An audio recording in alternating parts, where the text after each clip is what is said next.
Welcome back, everyone. Mudford here. Out working in the chicken coop today. I've done a previous video on my chicken setup and my watering system. I just found this on the internet and it works pretty good. I'm going to address a couple of the drawbacks to it today.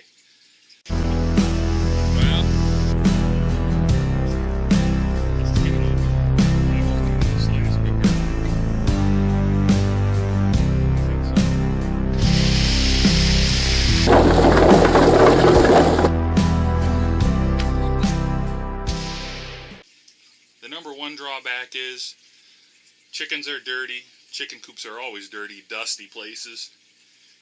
You have to modify the cooler a little bit to get the pipes to go out, and the way I've done it, I'm getting a little bit of dust in, and it gets in the water, and it's kind of a pain. So what happened to me this past summer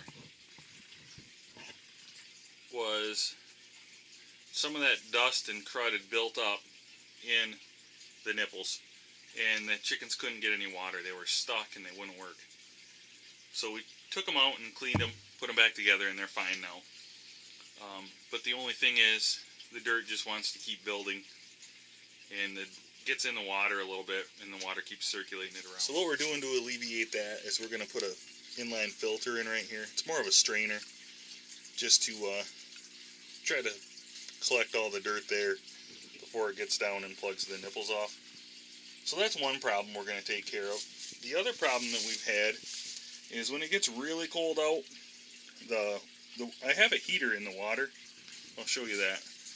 This is just a cover to keep the chickens from roosting on it, and I do need to get it on their side because occasionally they do try to get up in there. So what we have inside is we have the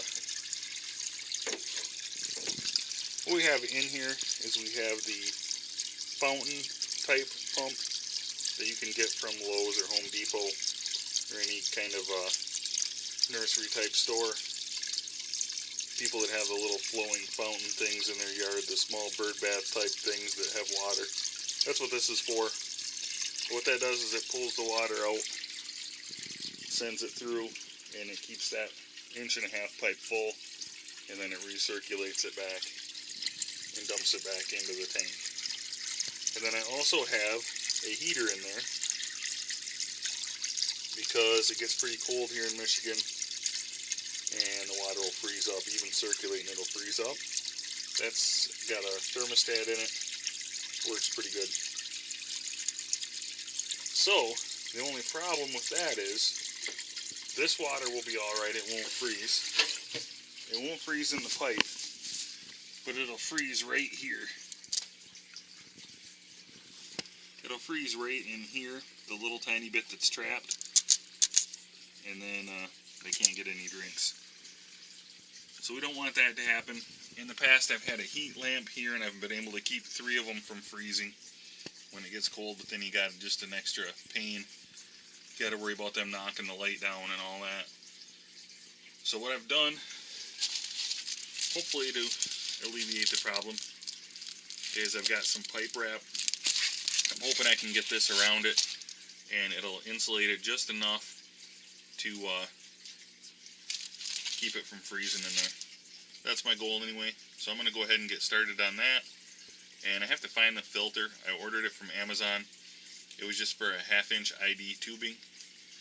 And I think my kids have lost that, so I got to talk to them and try to find that. This is the only place I'm worried about it freezing. So I'm going to do this first. And then anything left over I have, I'll just try to get the rest of the pipe as much as I can, just for energy conservation. I know it's not going to freeze anywhere else because it hasn't ever yet.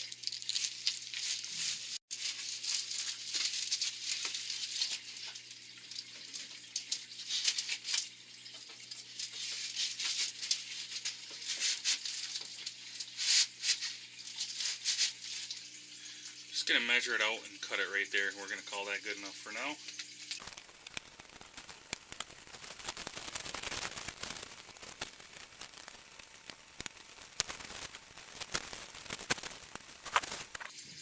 Okay, that's an 1.5 inch pipe, so the only way I could really do it was to get 2 3/4, and we're going to try to make it fit around there as best we can. They don't have anything at least that I could find, that is 1.5 inch insulation. The biggest I could find was 1 inch. So we're just going to put this on the front. We're going to notch some holes just a little bit.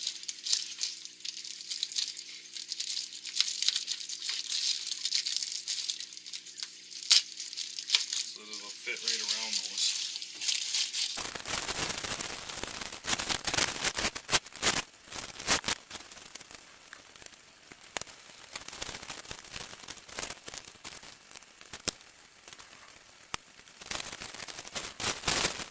Doesn't fit the best, but I think when I get it all on there, I'm just going to put some zip ties around it. So that's what I ended up with right there. The bottom is zip tied on. Hopefully they don't peck it too much. And then the 3/4 piece is just snapped on and it kind of seals back together. I might get another piece and do a little more over here and then on the end also. But overall, I think it should help quite a bit. I will test it this winter and hopefully we don't have any freezing issues.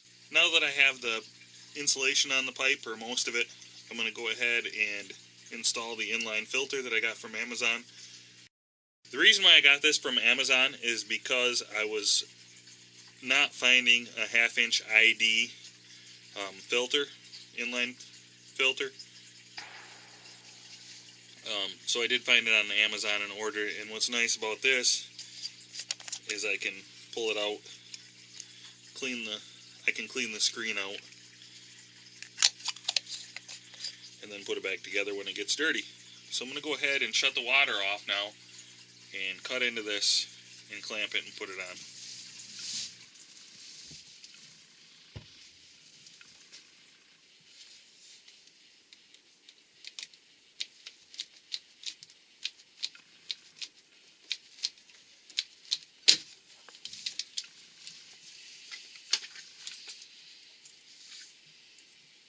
Got a couple of hose clamps to go on.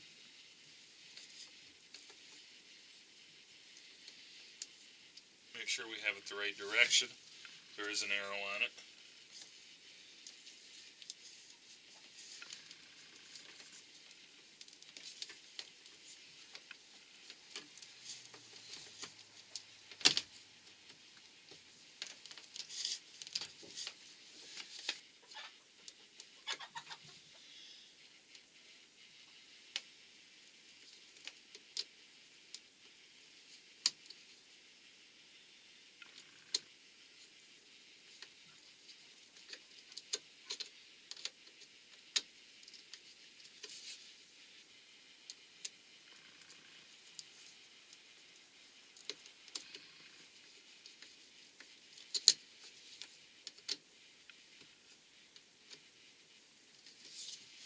Okay, there we have it.